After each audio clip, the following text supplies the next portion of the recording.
Today's focus is on standing and leg strength and really building up a great foundation through your legs, your hips, and how they connect to your feet. So a stand, what I want you to watch here is we're going to be doing movements that have the leg coming up like this, that have the leg coming out wide, have us bending through the hip and the knee, and really pay attention to this pelvis to leg connection. It's so important when we're looking at improving our movement and gaining strength and better stability and function overall. And when we can pay attention to what's going on through here, how that connects through the knee and through the foot, if we use any extraneous work further up through the body, the better that we can be aware of those things, the better. Okay, so that is what we're going to focus on today. Here we go. So have a block handy. All right, so coming up into standing to begin. And just feel your feet on the floor. Feel the center of your heel, the ball of your foot, and the base of your pinky toe. And just notice what and how you are feeling.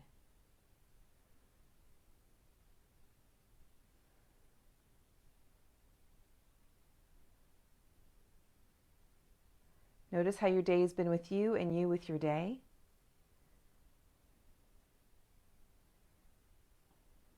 And let's start by raising our calves. So we're going to come up onto our toes, just like so. There you go.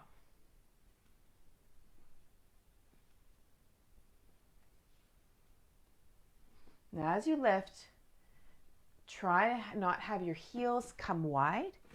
Have your heels so that they go straight up. There might be a little bit of wobbliness, like whoop, but really try to make it straight up and down. Straight up and down. Straight up and down. Good. All right, now come here, back into standing.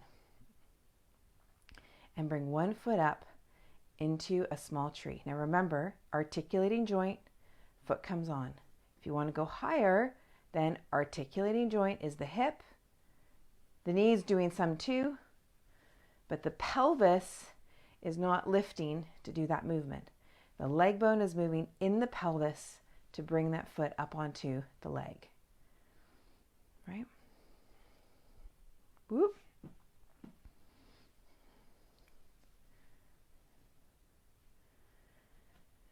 Feel the bottom of the foot touching the inner thigh of the standing leg. Feel the 3 points on the bottom of your foot, center of the heel, ball of the foot, base of your pinky toe. Feel up to your hip and down to your foot. All right, and then come on down. Other side. Foot comes up. Good. And then if you want to continue moving through the hip,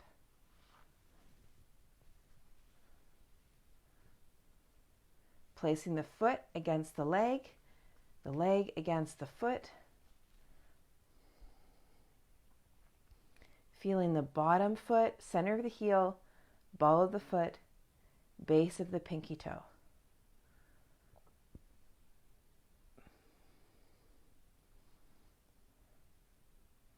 Notice if you are holding in your ribs or in your jaw or in your upper back. Good, and then come on down. Take a moment and stand. Take your feet a little bit further apart, come into a chair, and then back up again. So when you're this way, you're hinging at the hip. So be careful. Lots of times people want to lower their body down. Try and keep the torso a little bit more upright and hinge through your hip, your knee, and your ankles. Hip, your knee, your ankles. So it's more that the thighs are coming up to your belly as opposed to your belly coming down to your thighs.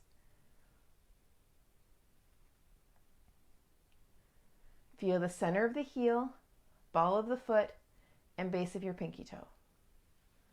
And be aware of your breathing, and if it starts to get a little heavy, or if you're needing to just jump into ujjayi as a way of stabilizing.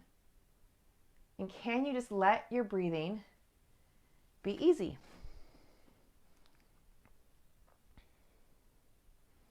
Okay, now from here, ankle comes up onto the knee. So we're going to rotate that leg bone in the hip socket, raise the leg up into flexion, take the ankle onto that knee, and then start to lower through the hips. Think again, leg bones coming up toward your belly. Toes are relaxed.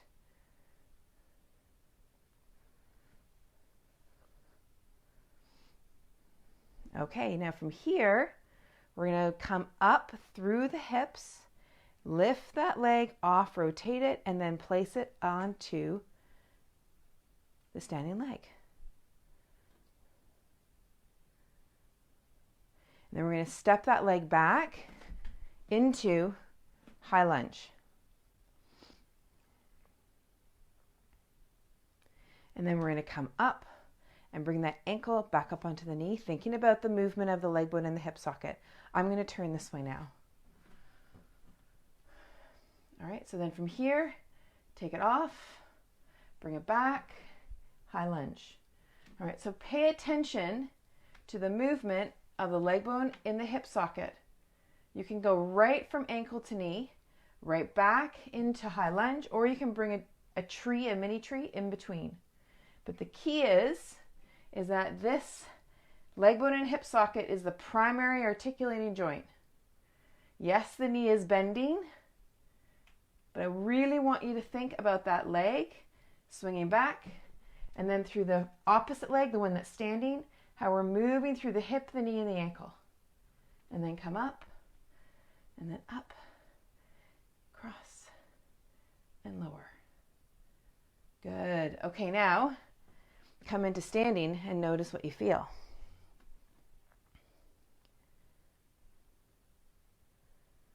Come back to chair.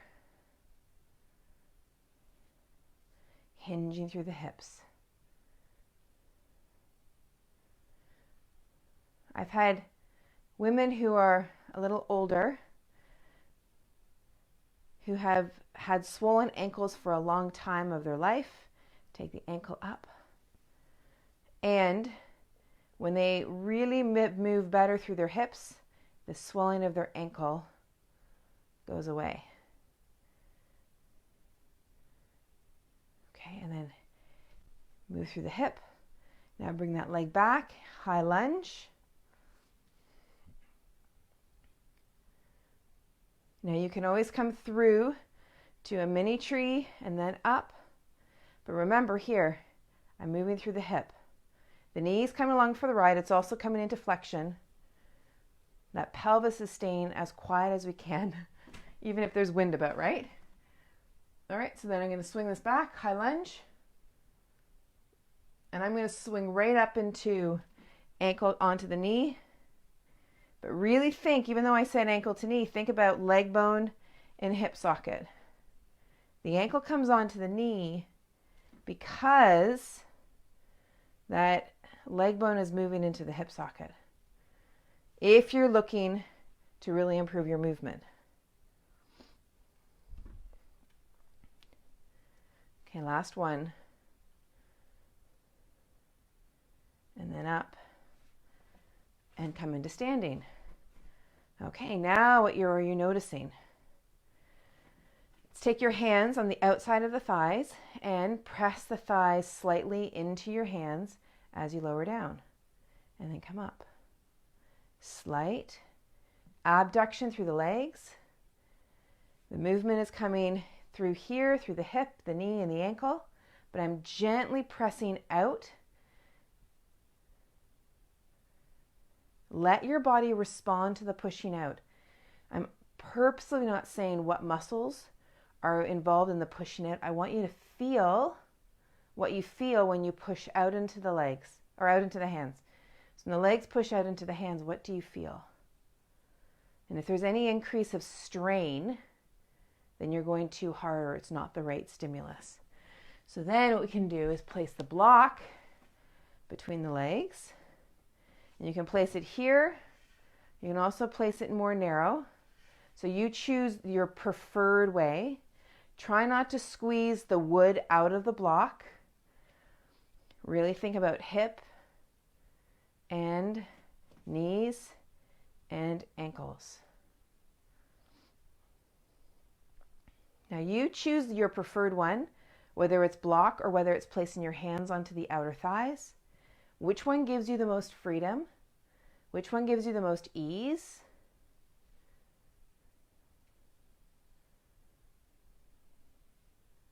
Okay, great. And then let that go. All right, and now notice your hips. Let's come back to bringing the ankle onto the knee and coming back into high lunge. And let's notice if there's anything different. So from here, take the ankle up onto the knee and start to sit.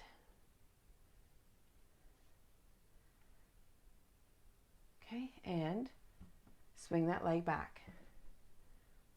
There you go. Press that heel back. Come up, whoop, and move that leg on the hip and lower.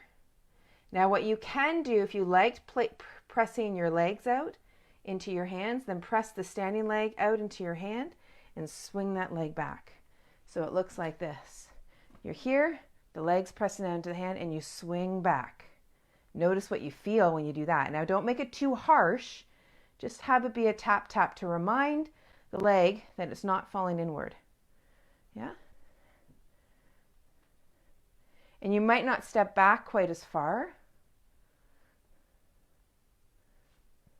So you might only go this far. And that's okay.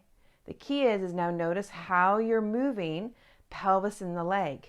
It's so easy to go for the full distance, but you can go in your small range, move the joint through the range that it actually has, and you can get a tremendous amount of work in through the tissue around that area.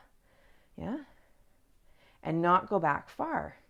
Because remember, the control and coordination you have in a small range, if you don't have it in a small range, you're not going to have it in a big range. So why go through the big range if you don't have it in the small range, right? You're just bypassing all this tremendous opportunity for gaining that suppleness, that mobility, that functional synergy. And you're also really honoring your whispers. Whoa. You're honoring your whispers so you don't have to hear the screams.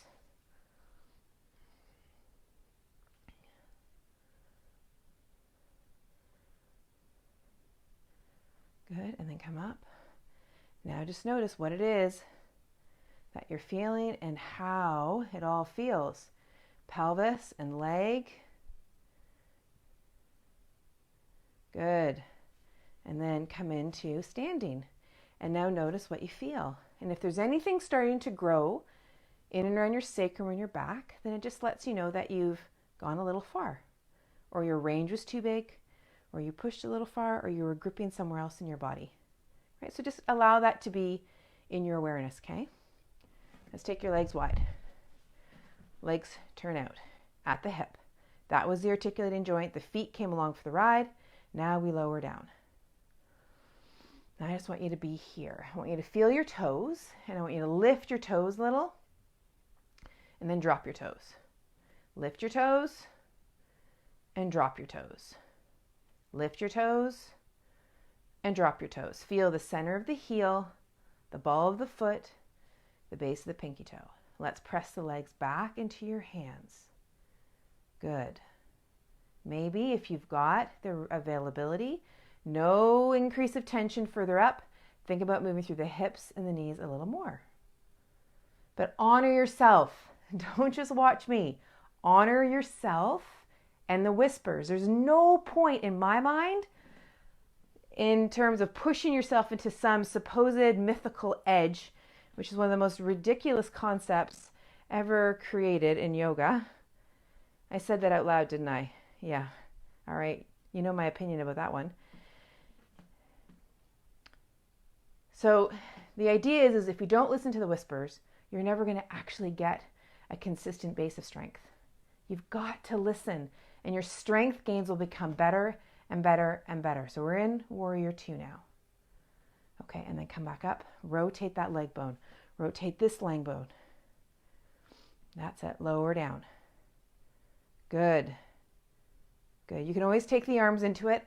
I'm placing my hands on parts of my body so that if you're watching me, you've got a cue as to where I want your attention to be.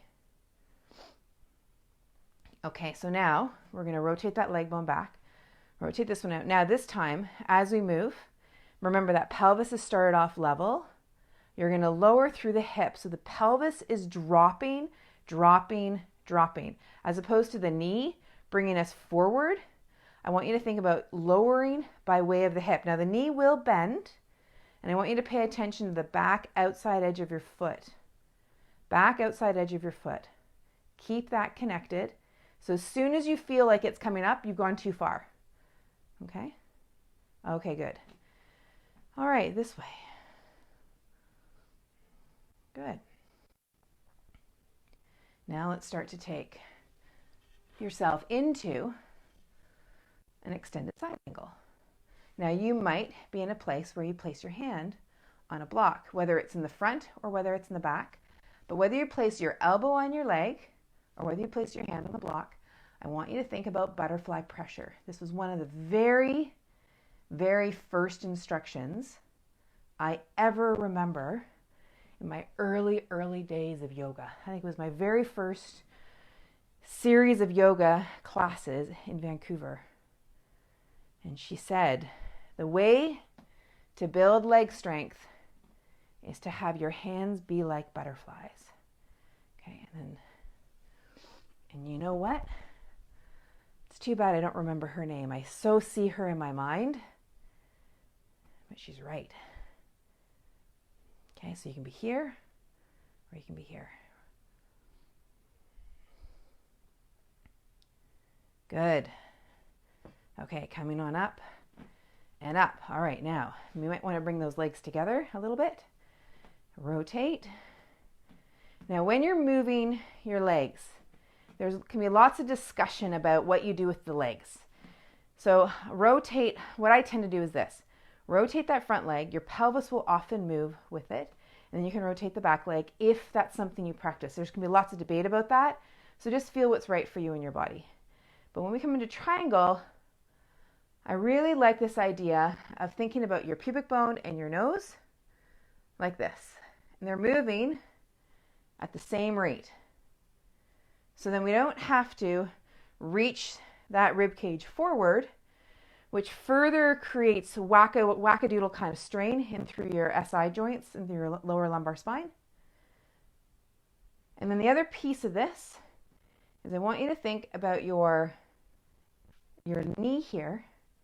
When your pelvis stops moving, which you can't always perceive, or when it's slowing down, when there's tissue starting to get resistant here, that knee is often going to hyperextend. So just notice if there's anything happening at that knee.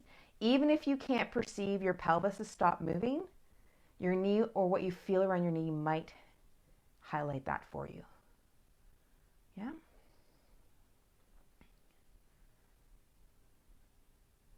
Good. And then you can easily bring the arms up. So then you don't have to twist, right? Which I've really actually never quite understood when people teach triangle. I mean, I understand why. The reason that people say to twist, the way I see why people do that is because lots of people come into twists like this and they say, okay, we better get that chest open.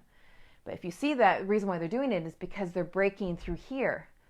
But if you keep the movement through your hips like so, then where you started with your torso is where you end with your torso. So then there's no rotation needed, which can create all sorts of other wackadoodle stuff through your SI and your lower back. And you actually lose out on improving your hip mobility and your strength. Good. Okay, we're going to do one more range of those. Okay, rotate. Hold on one sec. My pelvis started to do something funny there. Rotate. Now move. Now if you're here and you're in a good and happy place here, now I want you just to rotate that arm bone and bring it in behind your body. And so you can see how mine comes around to my leg. Yours might just come right through here. Wherever you've got the range, you choose. You feel in your own body what makes the most sense.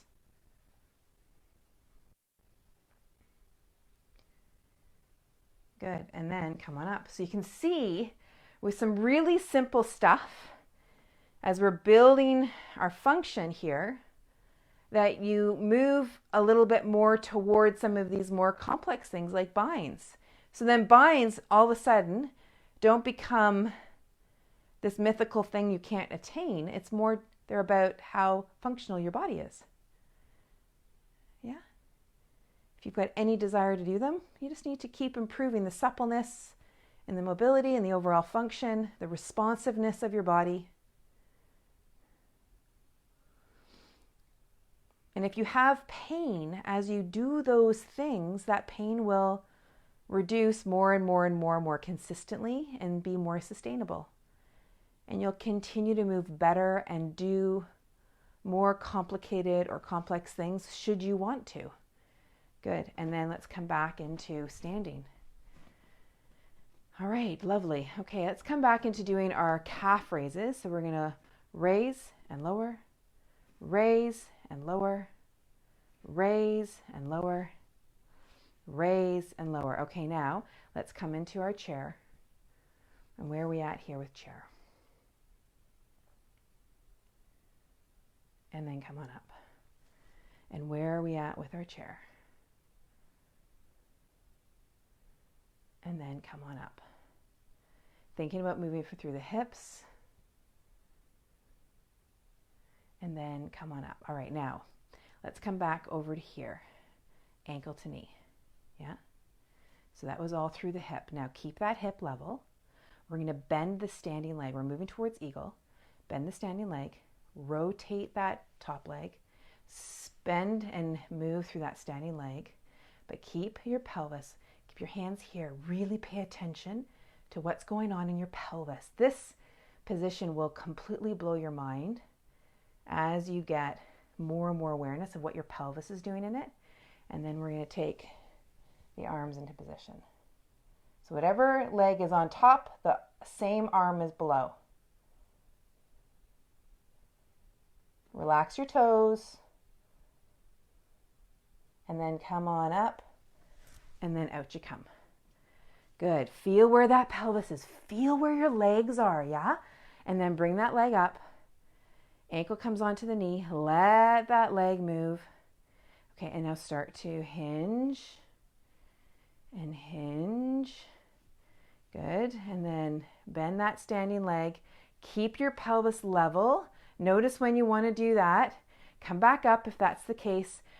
It's often an awareness and a coordination thing. It's not so much of a weak or a mobility thing. It's oftentimes you're just not aware of what it is you're doing. And when I can help bring your awareness to it, you've then got it. Yeah?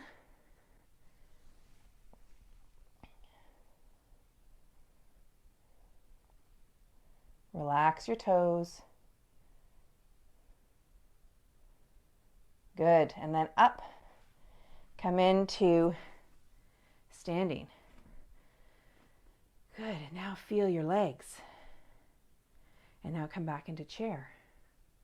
And then up. Chair. Feel the bottoms of your feet. Center of the heel, ball of the foot, base of your pinky toe. Center of the heel, ball of your foot, base of your pinky toe.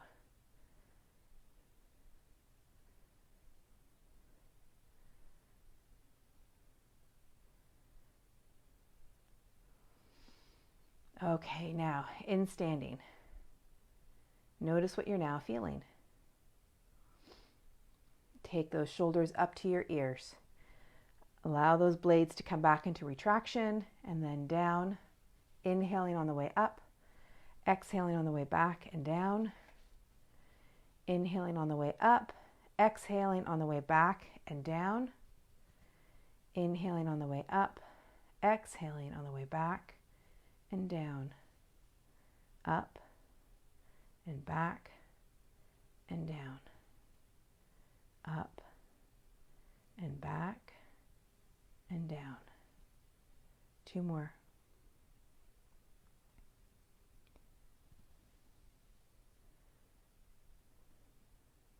Okay, lovely. Now that you're here, notice what it is that you're feeling.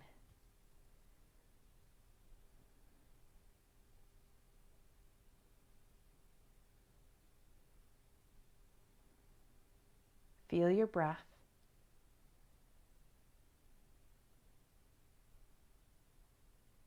Feel the bottoms of your feet and the center of your heel.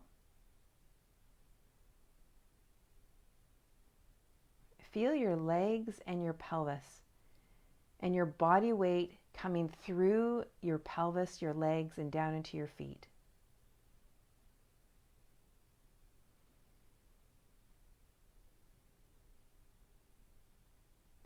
Can you experience your sense of shavasana, your sense of relaxation, now in vertical?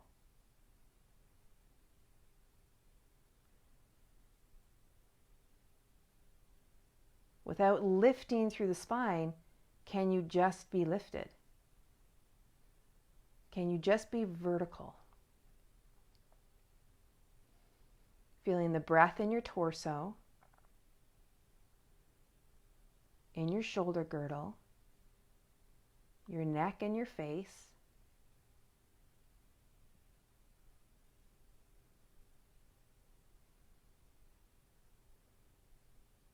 The center of your eyes, so that here as you're standing, you can feel between your eyebrows, your throat, your heart,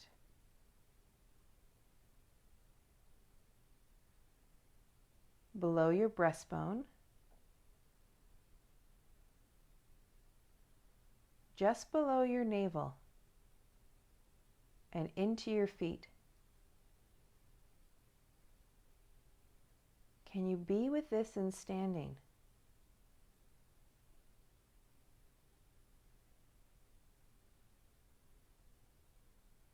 So that as you go about your days, you can be in relaxation while in vertical.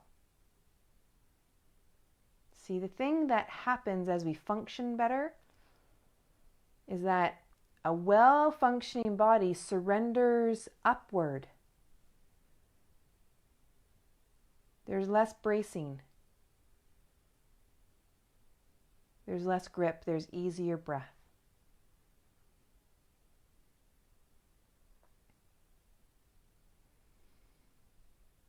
So now, from here,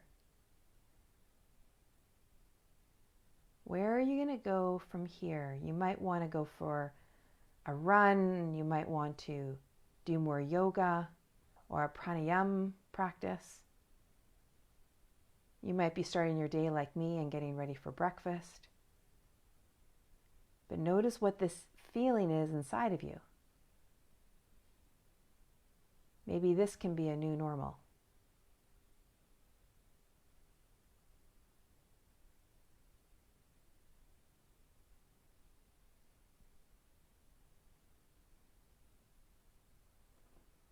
There you go. And if you're wanting any more support for yourself and more personalized work, send me a direct message about private sessions. I'd love to help you get stronger, to be able to surrender upward, to be more supple. All right, have a great day. We will see you tomorrow morning.